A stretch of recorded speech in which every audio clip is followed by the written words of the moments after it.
Selamat pagi, selamat Sabat, dan salam sejahtera bagi kita semua.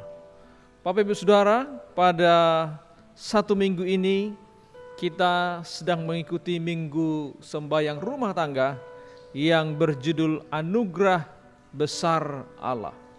Kita telah pelajari dalam satu minggu ini bahwa Tuhan telah memberikan kita banyak anugerah dalam kehidupan. Kalau kita flashback ke masa penciptaan, saudara boleh bayangkan semesta masih terdapat hanya kegelapan. Saudara boleh bayangkan apa yang saudara pikirkan dan rasakan berada di sebuah tempat yang sangat gelap, tanpa ada suara, tanpa ada sesuatu yang bisa diraba. Semuanya hanya kegelapan. Kemungkinan hanya ada kengerian yang saudara dan saya akan rasakan. Tapi hal pertama yang Tuhan lakukan adalah menciptakan terang. Terang itu membuat segala sesuatu bisa kita lihat. Tentu hadirnya terang setelah kegelapan yang meliputi semesta akan mendatangkan kenyamanan bagi kita. Kita akan merasakan satu kehangatan dan ketenangan karena kita bisa memperhatikan sekelilingnya. Kemudian Tuhan membuat cakrawala untuk membuat ruang udara dan dipisahkan oleh air di atas dalam bentuk awan, air di bawah dalam bentuk cairan. Kemudian Tuhan memisahkan daratan dari air sehingga ada tempat untuk kemudian Tuhan tumbuhkan berbagai macam tumbuh-tumbuhan, bunga-bunga yang indah dan aromanya yang wangi. Bahkan juga menciptakan pohon-pohon, tumbuh-tumbuhan yang buahnya sangat bergizi untuk makhluk hidup.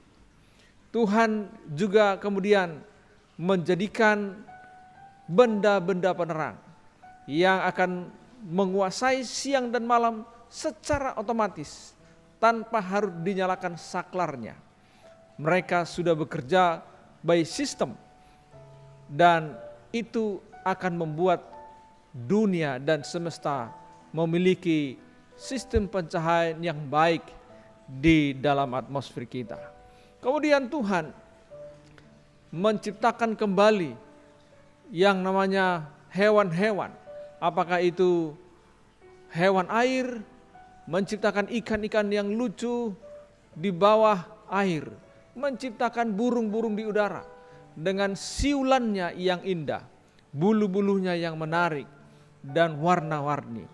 Dan kemudian menciptakan hewan-hewan, hewan ternak yang bisa diajak, yang bisa dipeluk, yang bisa digendong, dan juga bisa diajak bekerja sama, dan hewan-hewan lainnya. Setelah semua itu jadi, barulah Tuhan menjadikan manusia sebagai mahkota penciptaan yang dibentuk menurut gambar dan rupa Allah. Jadi segala sesuatu telah dijadikan oleh Allah yang diperlukan bagi manusia. Setelah itu barulah manusia dijadikan. Dan segala yang diciptakan itu adalah diberikan sebagai anugerah besar yang sangat besar bagi manusia yang Tuhan ciptakan. Sungguh satu pemberian yang sangat besar dan warisan yang sangat besar untuk dapat dinikmati oleh manusia ciptaan Allah itu. Namun tidak berhenti di situ Bapak Ibu Saudara. Tuhan masih memberikan satu pemberian yang menjadi judul pelajaran kita pada hari ini, yaitu hari Sabat. Tuhan menjadikan satu pemberian di minggu penciptaan itu, yaitu karunia Sabat yang menyenangkan. Dan itulah judul pelajaran kita pada hari ini, karunia Sabat yang menyenangkan. Apa itu Sabat? Sabat adalah hari ketujuh, hari Sabtu.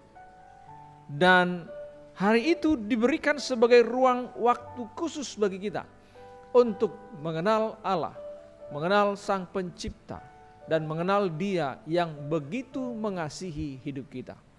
Pernahkah saudara mengalami kesulitan bertemu dengan seorang pimpinan atau tokoh-tokoh penting sehingga saudara harus menanti lama atau bahkan belum pernah bertemu dan bertatap muka atau berkomunikasi dengan mereka secara langsung. Berapa orang di antara saudara yang pernah bertemu pemimpin nomor 1 negara kita, presiden kita? Berapa orang di antara saudara yang sudah pernah bertemu dengan Bapak Gubernur di tempat kita berada? Tuhan memahami bahwa Dia perlu berkomunikasi secara aktif dengan umat ciptaannya. Maka Tuhan menjadikan hari Sabat, memberikan ruang waktu khusus untuk kita bisa bertemu dengan Dia.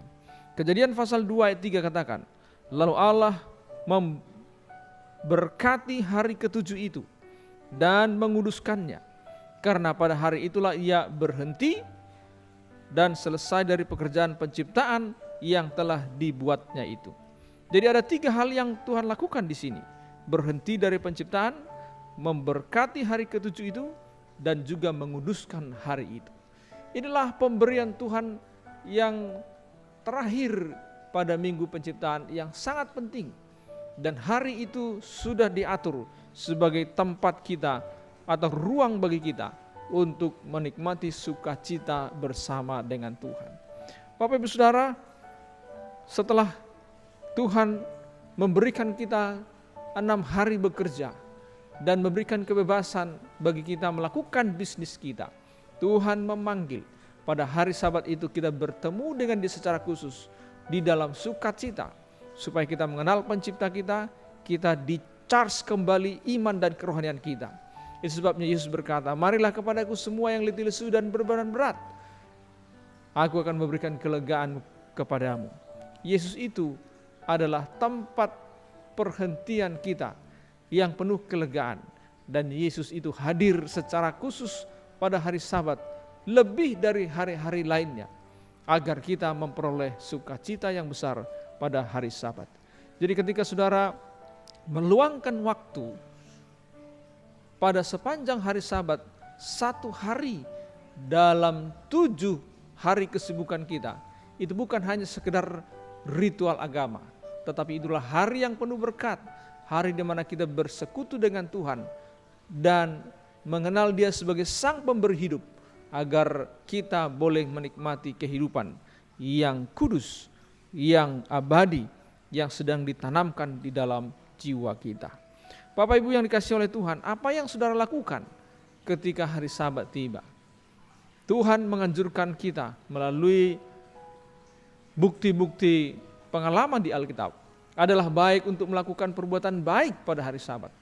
Akan sangat baik jika hari Sabat itu kita gunakan untuk bertemu dengan orang, mengunjungi mereka yang berkebutuhan, lalu berusaha memberikan kekuatan, berusaha memberikan kebutuhan yang bisa kita sumbangkan, apakah itu pemikiran, ide, atau mungkin sekedar buah tangan, agar mereka bisa merasakan sukacita pada hari Sabat. Sebagian orang mungkin suka dengan musik, maka sangat baik ketika hari Sabat itu digunakan untuk menyanyi bagi Tuhan, latihan bernyanyi, atau membuat grup-grup kecil, membuat lagu-lagu pujian bagi Tuhan. Ada yang suka membahas firman Tuhan, membentuk kelompok-kelompok kecil. Boleh itu digunakan agar kita saling mengasah, memahami firman Tuhan. Atau juga orang-orang yang senang melakukan hal-hal itu sambil menikmati alam ciptaan Tuhan. Kita boleh duduk di bawah pohon yang rindang, menggelar tikar, membawa makanan kesukaan kita, lalu menyanyi di sana atau berdiskusi firman Tuhan di sana. Itu akan membuat kita, bahkan anak-anak kita, semakin dekat dengan Sang Penciptanya, sementara mereka melihat alam ciptaan Tuhan dalam kegiatan-kegiatan rohani. Mari kita saudara mengisi kegiatan di hari Sabat itu dengan pekerjaan-pekerjaan kudus, pekerjaan-pekerjaan rohani yang akan membawa pikiran kita lebih dekat kepada Tuhan. Dengan demikian, sukacita dan berkat Sabat yang Tuhan janjikan boleh kita terima baik di dalam diri kita maupun seluruh keluarga kita, maka kehidupan kita akan semakin terberkati dan berbahagia. Selamat hari Sabat, Tuhan Yesus memberkati kita. Mari kita berdoa.